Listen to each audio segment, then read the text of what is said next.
In an extraordinary meeting of nature's artistic splendor and humankind's resourcefulness, Cappadocia is one of those rare places that must be experienced at least once in a lifetime.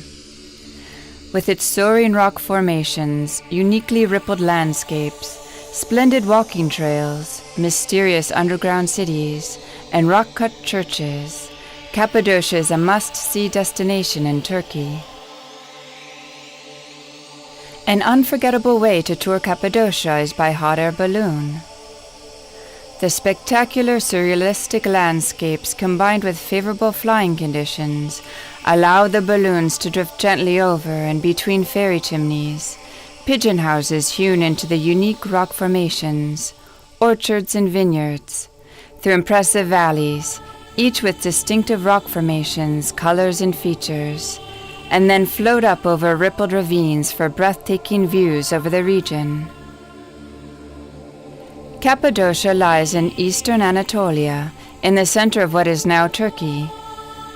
The relief consists of a high plateau over 1,000 meters in altitude that is pierced by volcanic peaks, the tallest of which is Mount Isirius, near Kayseri, ancient Caesarea, at 3,916 meters.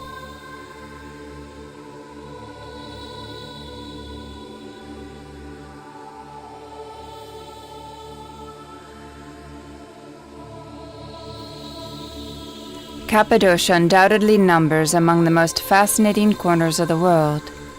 This veritable lunar landscape distinguishes itself by its extensive geological formations, with their often surreal appearance. The highly typical morphological structures of Cappadocia are the result of thousands of years of continual erosion. The erosion process was assisted by the different strata of volcanic ash, which through the course of ages were compressed to form firm, tough rocks. The volcano came into being some 3 million years ago at a fault between two continental plates. The magnificent landscape around the town of Göreme was formed from its solidified lava streams, ash and tough stone, all dating from the Neocene period. It is crisscrossed by deep valleys formed by heavy erosion. Only small mounds of non-volcanic origin stand out above this. Volcanic activity in the region mostly ceased by the beginning of the Quaternary period of the Cenozoic era, approximately 2.5 million years ago. After this date, a new period started in the region, which was defined by the corrosive effects of wind, rain, and other natural processes, which created the unique geological features of the Cappadocian landscape. Among the most unusual results of corrosion on soil and hard rock are the unforgettable formations known as fairy chimneys, tall, thin spires of rock also known as hoodoos. A characteristic feature of the area are the sweeping curves and patterns on the sides of the valleys, formed by rainwater. These lines of sedimentation exposed by erosion display a dazzling range of hues, an array of color most often due to the difference in heat of the lava layers.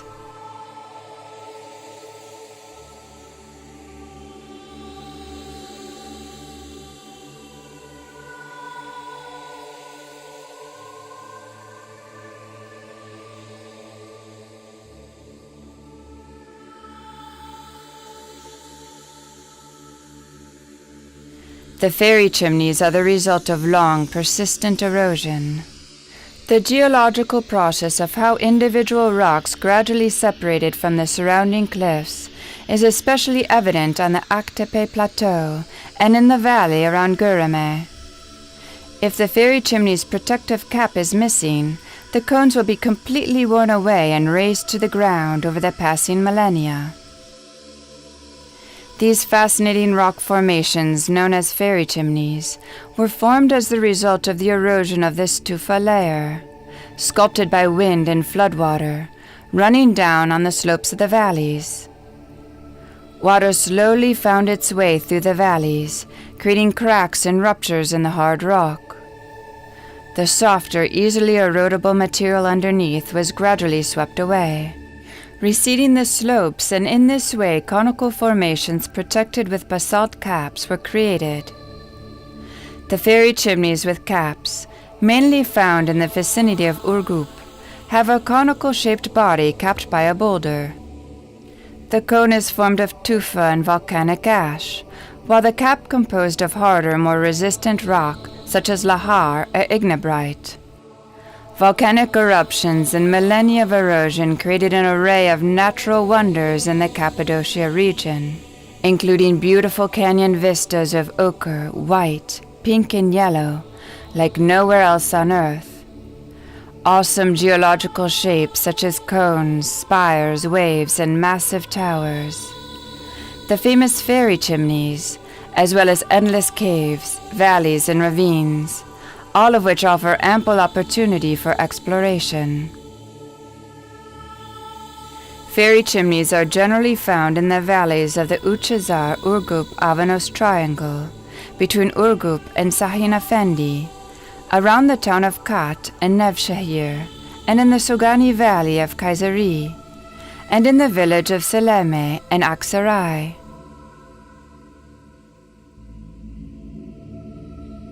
There are some 20 protected areas within the Anatolian Iranian Desert biogeographical region, but none have the combination of natural eroded volcanic features combined with the cultural attributes of the area around the town of Göreme. The tough pillars typical of this area have a much different origin than similar appearing columns found in the glacier-created landscapes of Canada's Dinosaur Provincial Park, or the Badlands region of United States, and can justly be said to be the only such landscape in the world.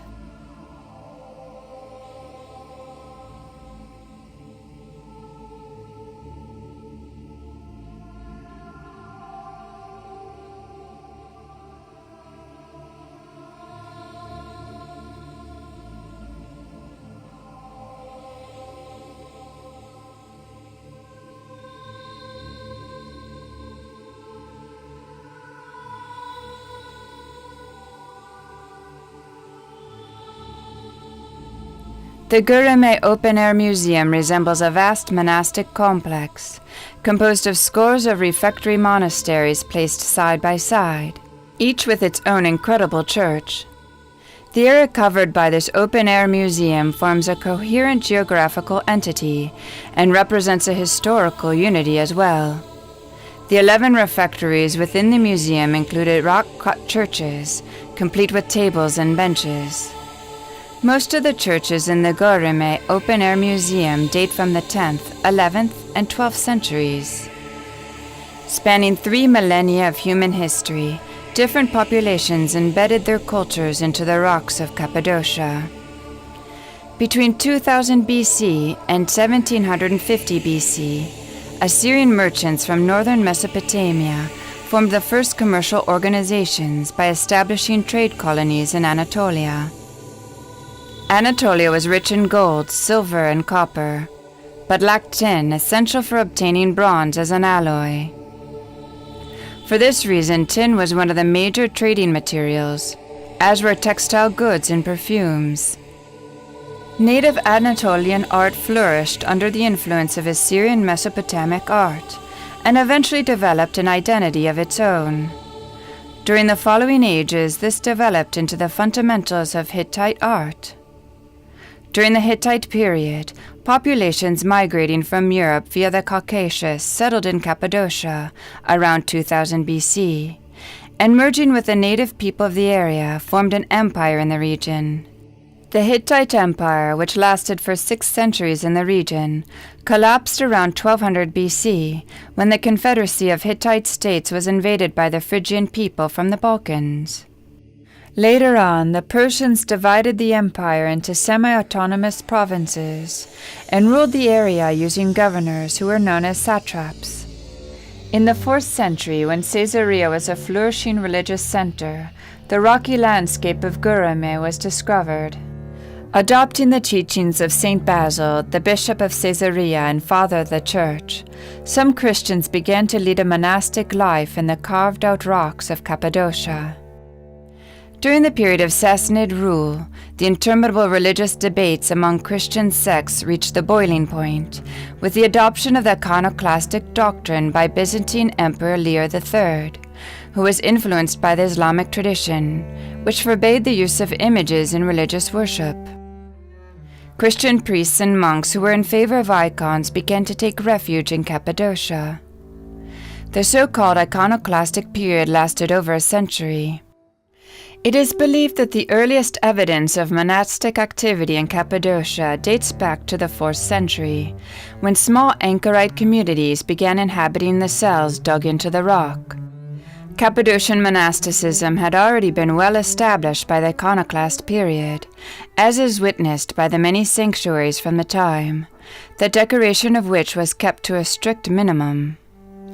But after 842, with the end of the second iconoclast period, many rupestral churches were dug in Cappadocia and were richly decorated with figurative painting in bright colors. There are some 8 cave churches in the Gureme Open Air Museum.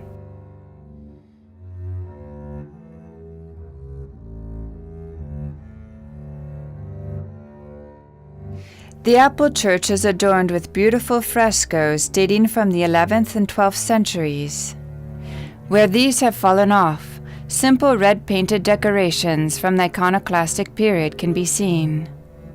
The frescoes narrate scenes from the Bible and the life of Christ, the hospitality of Abraham, and 3 Hebrew youths.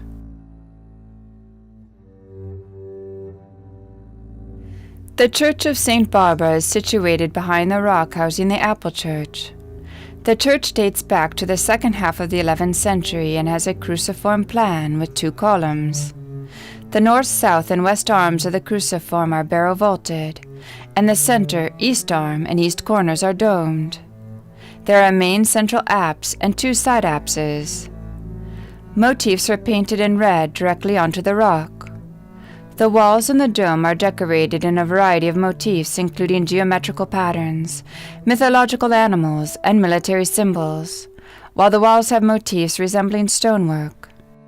Owing to their quality and density, the rupestral sanctuaries constitute a unique artistic achievement, offering exceptional testimony to the post-iconoclast period of Byzantine art. The Kerakli Church dates from between the end of the 12th and beginning of the 13th centuries. The 2-column church is cross-vaulted and has 3 apses and 4 domes. The well-preserved frescoes adorning its walls depict the life of Jesus, the hospitality of Abraham, and images of the saints and martyrs of the Church.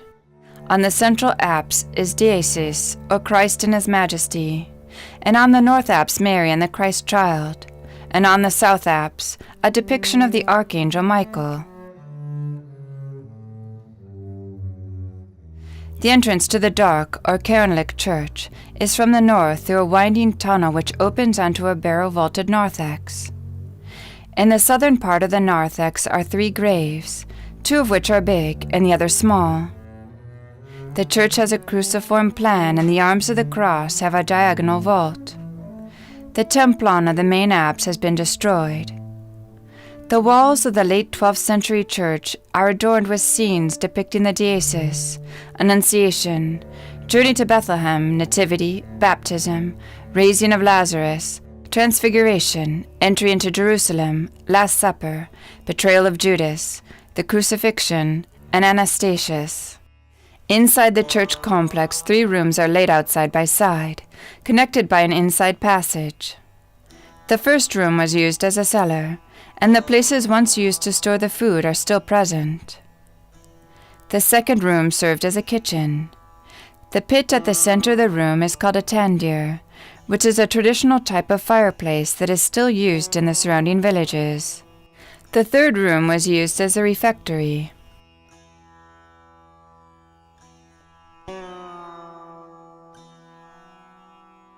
The people of Kaimakli once constructed their houses around the nearly 100 tunnels of the underground city.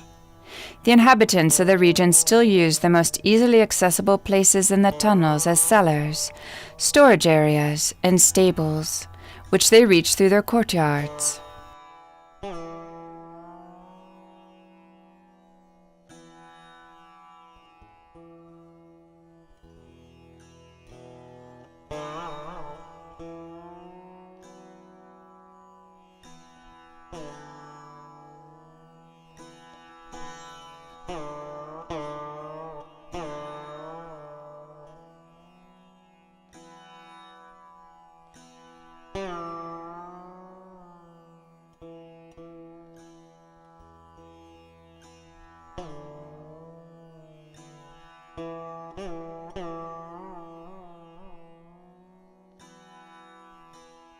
The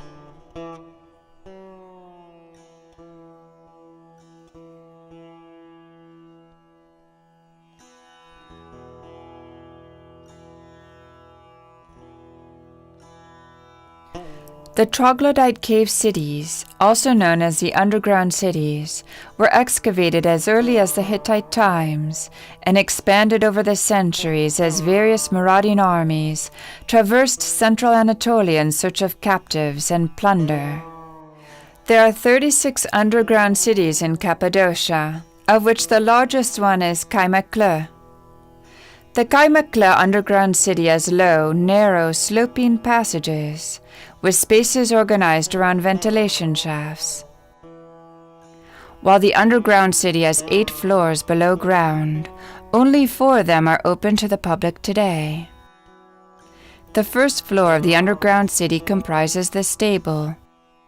The small size of this area suggests that there could be other stables and sections that have not yet been opened.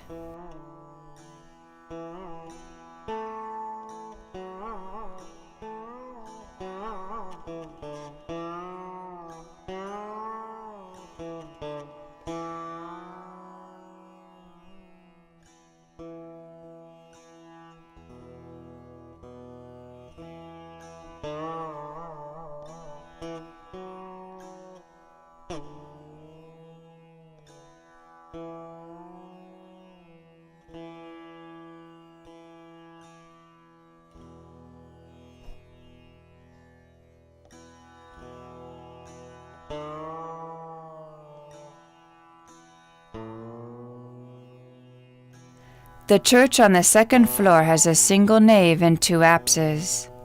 In front of the apses is an altar, and on the sides are seating platforms. There are also several living areas on this floor.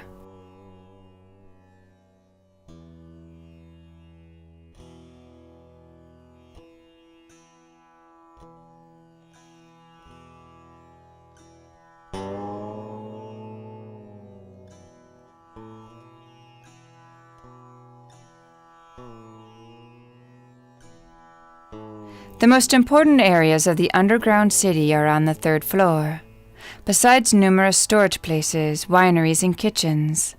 The block of andesite with relief texture found on this floor is of significant interest.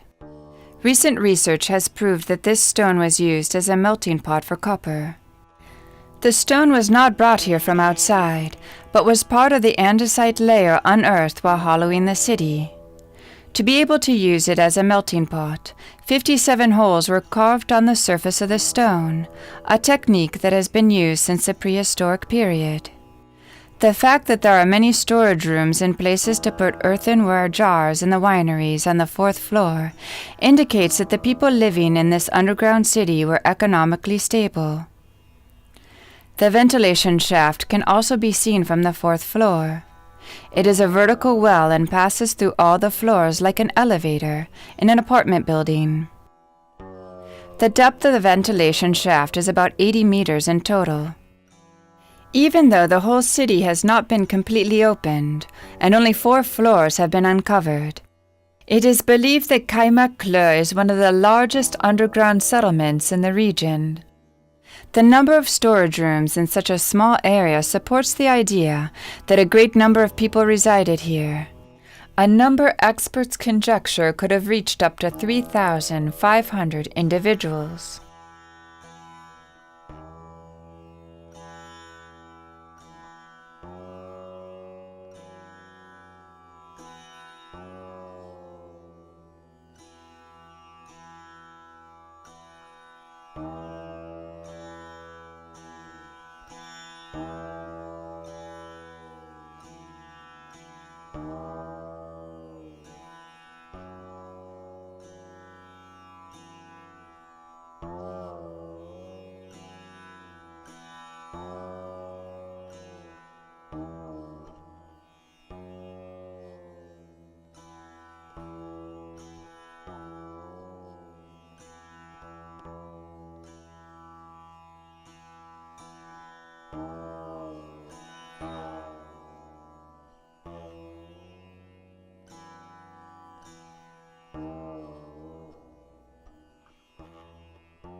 Nobody knows just how many underground sites there are in Cappadocia, although the number has been estimated at around 300. This subterranean way of life resulted from several different factors. The dramatic landscape of Cappadocia is formed from tufaceous rock, which is easy to work, but which dries to a hard surface resistant enough to allow the excavation of wide rooms with horizontal ceilings. Trees producing wood suitable for building use are scarce in Cappadocia, and apparently always have been, so even the surface dwellings are barrel vaulted using squared tufaceous stone. This negative building culture, making use of existing formations rather than creating specialized building materials, can be found throughout the world, but is particularly pronounced in the Mediterranean region. Cappadocia's underground cities are, however, unique in their range, complexity, and variety, as well as for the period of time in which they were developed. The earliest indication of such caves in Armenia is given by the Greek author Xenophon, who in 401 BC passed through the highlands of Cappadocia, together with Greek mercenaries on the way to Persia. He reports on how wine, grain, fruit, and vegetables were stored in underground warehouses.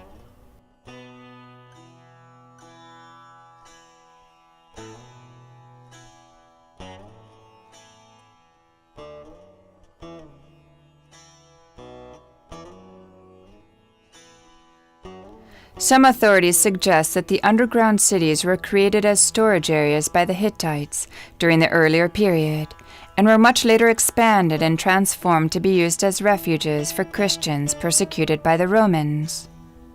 Others maintain that the cities were created somewhat later by the Phrygians as a line of defense against the Assyrians. The most commonly held view is that the cities were excavated during Roman and/or Byzantine times. Certainly during these years, the region was often beset by internal strife in the form of persecutions of and by local Christian communities, and external attacks by the Arabs. After the region was incorporated into the Ottoman Empire in the 14th century, the external threat abated. The Byzantines were forced to leave the area, and with the establishment of peace, the underground cities were slowly abandoned. It is unlikely that the underground cities were ever intended as permanent settlements, or even for long-term use, but they were clearly built to withstand attack and could support large numbers of people and their domestic animals for significant periods of time. The urban organization was very complex, and most likely the cities remained a work in progress. Extensive networks of passages, tunnels, stepped pits, and inclined corridors link family rooms and communal spaces where people would meet, work, and worship. The cities were complete with wells, chimneys for air circulation, niches for oil lamps, stores, water tanks, stables, and areas where the dead could be placed until such time as conditions on the surface would allow their proper disposal. Most importantly, carefully balanced moving stone doors, resembling millstones, were devised to quickly block the corridors in the event of an attack. The village of Mazi, also known by its ancient name Mataza, lies 18 kilometers south of Urgup and 10 kilometers east of the underground city of Kaymaklı. The city has royal tombs from the early Roman period, placed perpendicularly to the slope of the valley, while the plateau presents other graves from the Byzantine period. The underground city of Mazi has been carved west perpendicular to the slope of the village into the valley. Entry into the underground city could be achieved at 4 different locations. The main entrance hall is built with irregular-shaped stones. A large circular stone in the short corridor was used to control entry into and exit out of the underground city.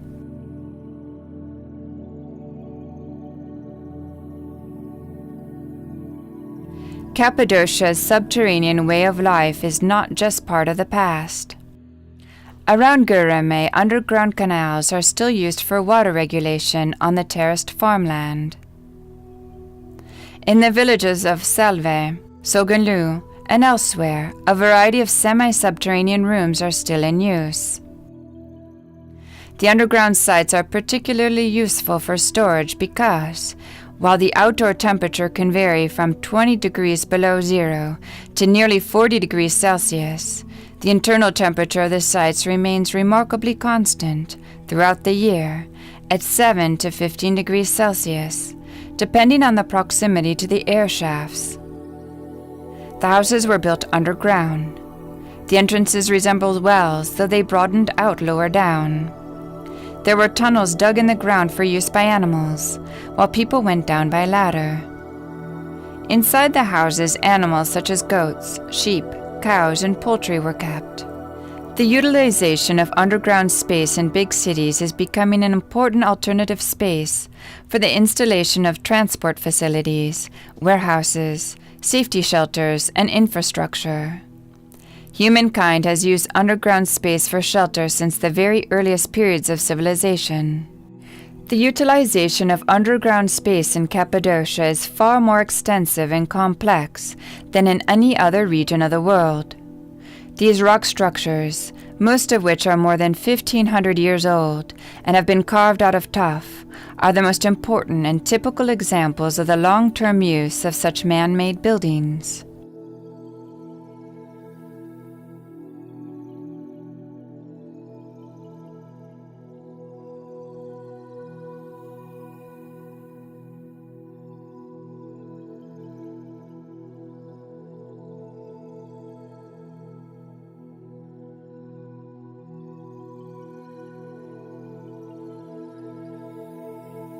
The city of Gurame is distinctive in how its architecture is integrated into the landscape, with its houses built between or in the stone chimneys. Even if Gurame is not the only place in the world where its inhabitants continue to use their rock-cut dwellings, it remains the most interesting place due to its unique historical and geomorphological connections and versatility. Gurame is the only place in the world where such freestanding skyscraper caves can be found. An advantage of the topography is that it allows the cave dwellings to be lit with relative ease, making them anything but the cliché picture of damp, dingy holes. In addition, the dry, breathable, tough stone also ensured for a pleasant climate inside the dwellings.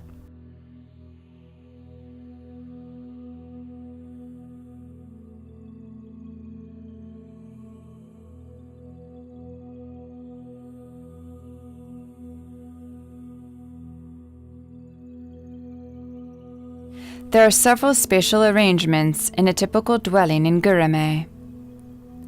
The threshold of the door to the courtyard is the transition point between public and private life, the self-enclosed space belonging to the family.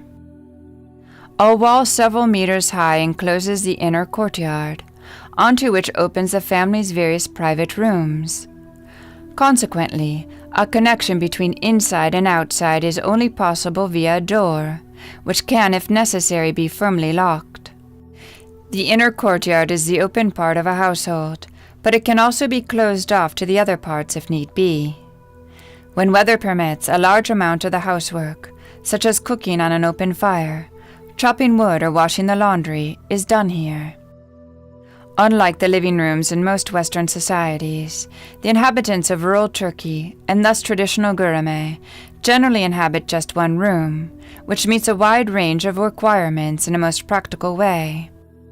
A room of this sort is traditionally viewed as multifunctional. The living rooms are generally divided up into a number of parts. Traditionally, there is a small area at the entrance set slightly below the living room as such, where one could remove one's shoes before entering. The rooms, which consist of caves or normal rooms in houses with rounded arches, always have a number of small alcoves, cupboards, and bedding compartments set into the walls. The plateau of Cappadocia, with its fascinating landscapes, has an average height over 1,000 meters and is marked by steppe-like vegetation. Due to its inland location and high altitude, Cappadocia has a markedly continental climate, with hot, dry summers and cold, snowy winters. Rainfall is sparse, and the region is largely semi-arid.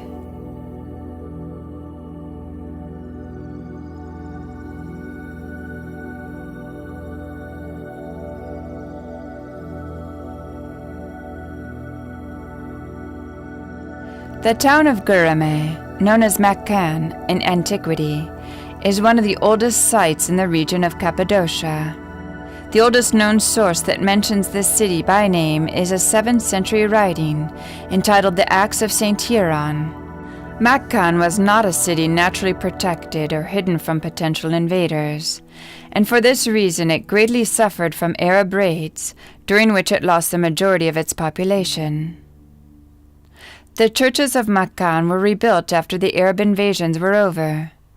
It is widely thought that in its earliest times the city was situated by the side of a river, and there are indeed 2 pillared mausoleums left from this early period, as proof of this primitive settlement.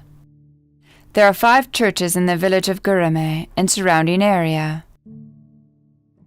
The natural boundaries of the city are drawn by the high rocks surrounding it and the fairy chimneys within, making it a place that offers incredible natural treasures.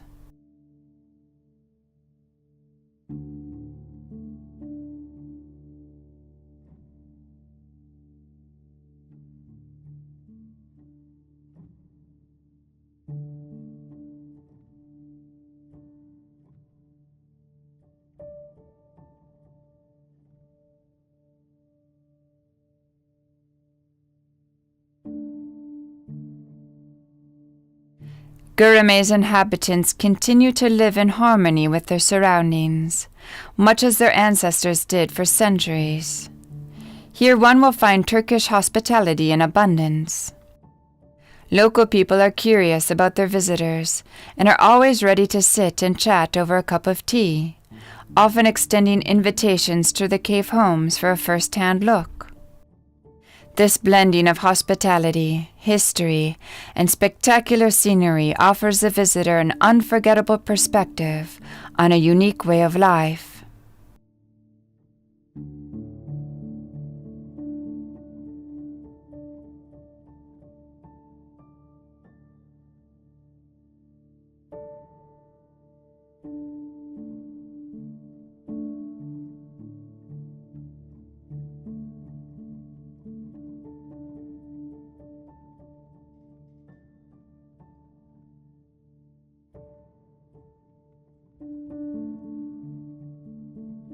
Depending on their geographic and economic conditions, small towns like Gurame have features that distinguish them from other, more organized settlements.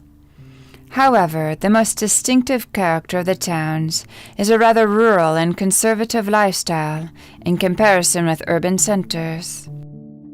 The traditional hierarchical organization of the family, where the individuals are economically dependent on each other, and the social organization, where relationships are reinforced by the community, are still prominent features of these towns. These villages constitute 54% of the total population and are characterized by an agricultural-based economy.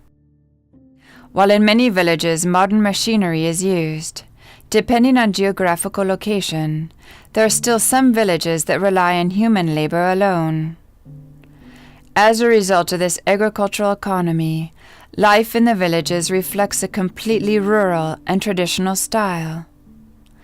Most of the traditional art forms such as weaving, pottery, woodworking, as well as customs like wedding ceremonies, folk dramas, dances, and festivals, some of which are a continuation of Asian shamanism and ancient Anatolian Dionysian rituals, have been preserved in something close to their original form.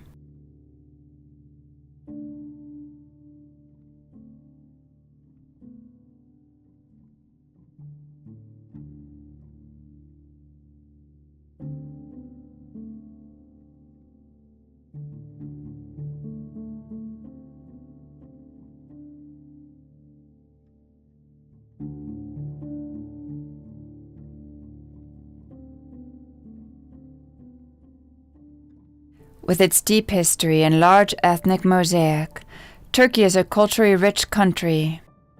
The languages, religions, art, literature, and traditions of various indigenous and migrating cultures in this melting pot of history have created the broad cultural spectrum of modern Turkey. There are few aspects of modern culture that cannot be traced to the history of Anatolia. Literally described, Anatolia is one of the best locations in the world for gaining a good understanding of the concept of cultural transition. The official language of the Turkish Republic is Turkish, which was introduced by the first Turkish tribes who migrated to Anatolia around the 10th century. Though the modern Turkish spoken in Turkey is of Asian origin, it differs to various degrees from those of other Turkish communities in the world. Even the Turkish dialects spoken in various parts of the country today show some differences in pronunciation and expressions. As Turkey is a secular country, there is no official religion. While 99% of the total population are Muslims, the remaining 1% are varying religions, though mostly Jewish and Christian.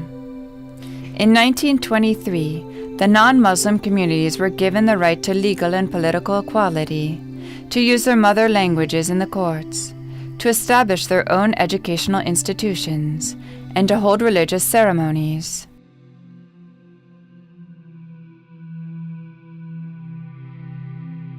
The architecture of traditional Turkish houses is influenced by a variety of climatic and natural resources, by the traditions of earlier houses in Anatolia, dating from the Byzantine era, and by traditional Turkish culture, which was brought from Central Asia by the Turks. Local materials, both natural and inorganic, give Turkish houses their character and identity. In North Anatolia, the wooden houses from rich forests, while in Central Anatolia the stone and sun-dried brick houses. In Western Anatolia, stone, and in South Anatolia, stone and wooden houses.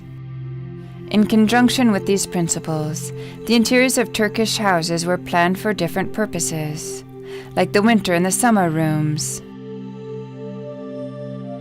Turkish culture is unique in the world in that it has influenced and has been influenced in return by cultures and civilizations from China to Vienna and from the Russian steppes to North Africa for over a millennia. Turkish culture reflects this unparalleled richness and diversity and remains deeply influenced by its deep roots in the Middle East, Anatolia, and the Balkans, the cradle of many important civilizations for more than 12,000 years.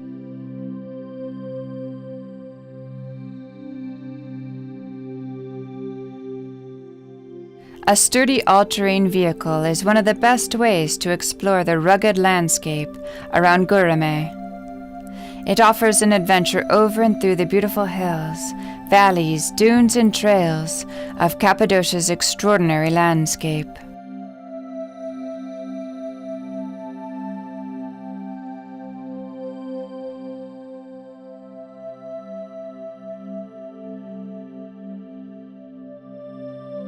This remote region, so difficult to access even by modern means, played a surprisingly important role in the history of the Catholic Church. The strange rock formations and unique landscape gave rise to three important fathers of the Church during the 4th century. Saint Basil the Great, his younger brother Saint Gregory of Nyssa, and their good friend Saint Gregory of Nazianzus. Together, they are known as the Cappadocian Fathers, and are famous for their attempt to establish the superiority of Christian philosophy to Greek philosophy. Saint Basil, Bishop of Caesarea, appointed his brother Gregory to the See of Nyssa, also in Cappadocia, and together with Gregory of Nazianzus, who later became Patriarch of Constantinople, they played a key role in defining the doctrine of the Trinity, one of Christianity's central beliefs, at the Council of Nicaea against the Arian heretics. This extraordinary theological ferment was made possible by the brother's sister Macrina, who turned the family estate in Cappadocia into a monastic community and encouraged the men to devote themselves to study. Thus, this regional backwater produced the central figures to Christianity's most important council, as well as the central beliefs of monasticism. The Cappadocian Fathers believed that with time and effort, and in the conditions offered by monastic life, the human being could become potentially perfected, a belief which in turn reinforced the ethos of the monastic way of life.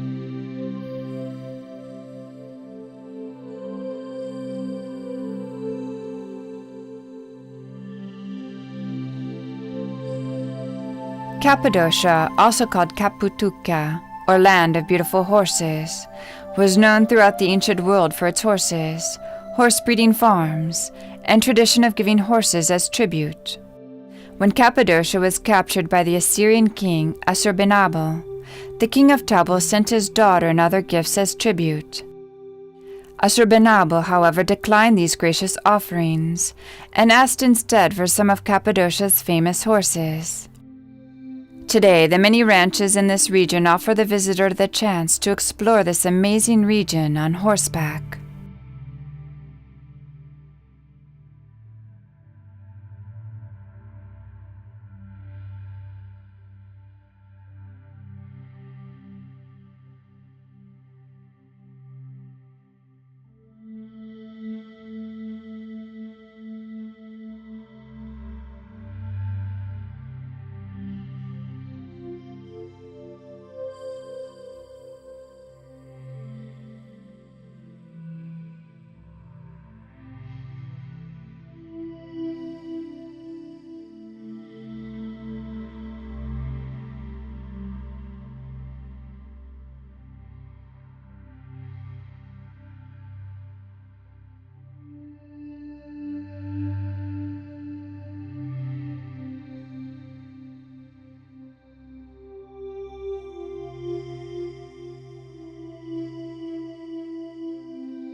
Around 500 BC, the Persians under Darius recruited cavalry horses of Cappadocia, which the inhabitants of central Anatolia were obliged to donate by way of tribute. Horses from the region were much favored in Rome for the chariot races held in the Circus Maximus. Horses have held a distinctive place in Cappadocian history for thousands of years, and the unique landscapes around Gurame are perfect for exploring on a native Anatolian or Arabian horse.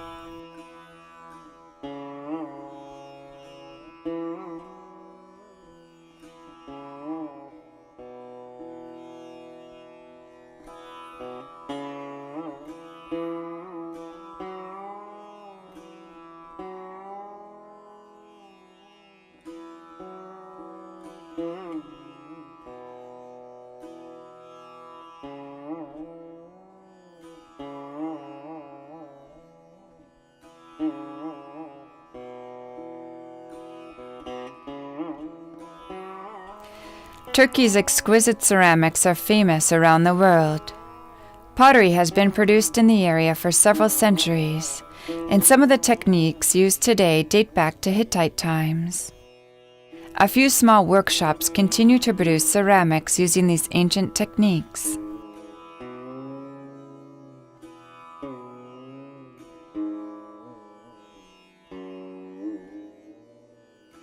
In the 12th and 13th centuries under Seljuk rule in Anatolia, a hard white composite was applied to great effect to tile mosaic decorations in ceramic vessels and plates.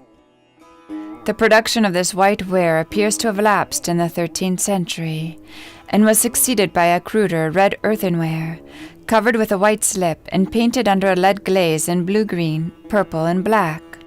This is misnamed Miletus ware, so called after the town of Millet in southwestern Anatolia. The technical and aesthetic excellence attained by this early blue and white pottery was without precedent in the Islamic world, and was the result of the attempt to imitate Chinese porcelain. These developments are probably due to the settlement of master potters in the town, and the establishment of ties with the workshop established by Sultan Mehmed the Conqueror in Istanbul. The coloring traditionally used to paint ceramics consisted of 7 colors: blue, turquoise, green, black, purple, red, and gray. All colors were prepared as mixtures of pigment and glass frit, communed in a wet quern. After painting with these glassy pigments, the pottery was covered with a transparent colorless glaze. The Iznik glaze was a lead alkaline tin mixture like the body frit, but the lead composed 30% of the mixture, compared to 50% for the body frit. The firing temperature was a comparatively low 850 to 900 degrees Celsius. Birdhouses are man's humble offering to his feathered friends, and one of the oldest and most important expressions of the love of and compassion for animals. The history of houses built for birds like sparrows, finches, and swallows dates back millennia. Some of these tiny dwellings, whose numbers proliferated in tandem with the development of classical Ottoman architecture in the 15th century, indicate that they were being built as early as the pre-Ottoman period, albeit on a smaller scale. Their houses needed to be constructed on the sunny side of buildings, in a place that was not exposed to strong winds. One of the most beautiful examples of civilian architecture, birdhouses are the center of attraction on many buildings in Turkey.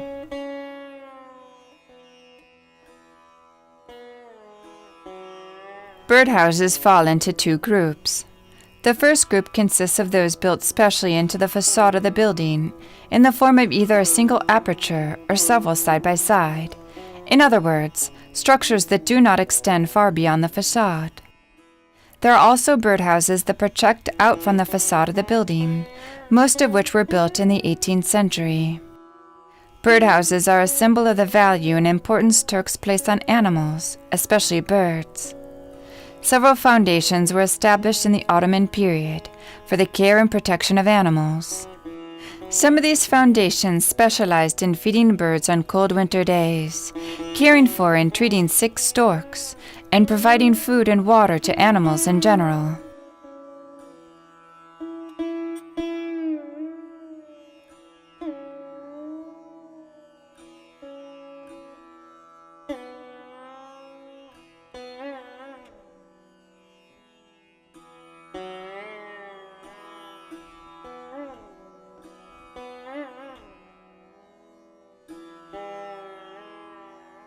Textiles play an important and large role in any Turkish household, a custom that probably goes back to the Turks' nomadic past, of wrapping all their possessions in textile bundles to carry from place to place.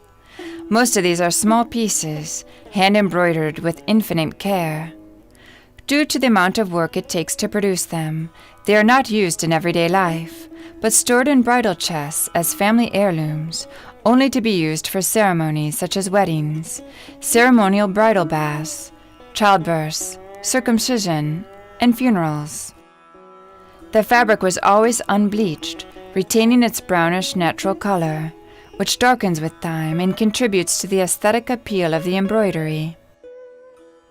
Normally they are made by young girls and women who create these delicate objects of beauty and love from almost nothing except their time and effort.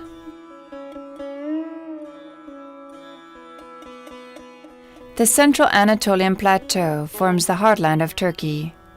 Ochre-hued, cleft by ravines, and dominated by volcanic peaks. The boldly contoured steppe has a solitary majesty, covered with wheat fields framed by rows of poplars. The plateau-like arid highlands of Anatolia are considered the heartland of the country. The region varies in altitude from 600 to 1,200 meters west to east.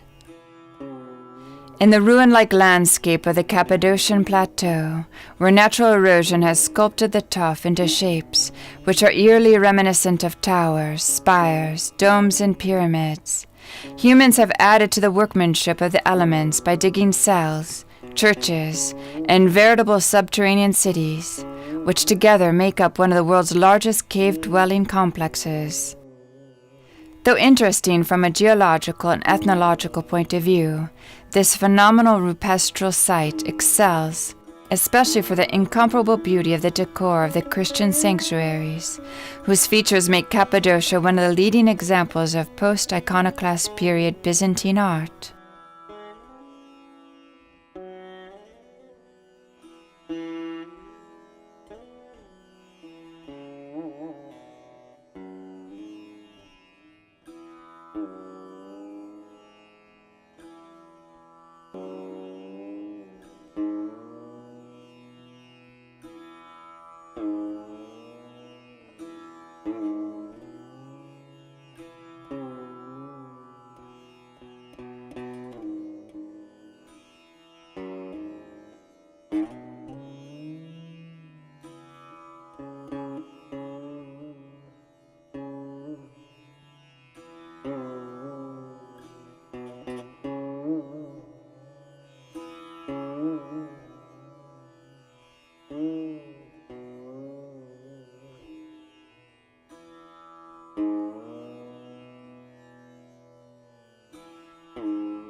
The geological features of Turkey's Cappadocia region are of extraordinary beauty and allure, and their unique forms are found nowhere else in the world. Cappadocia was included on the list of UNESCO World Heritage Sites in 1985.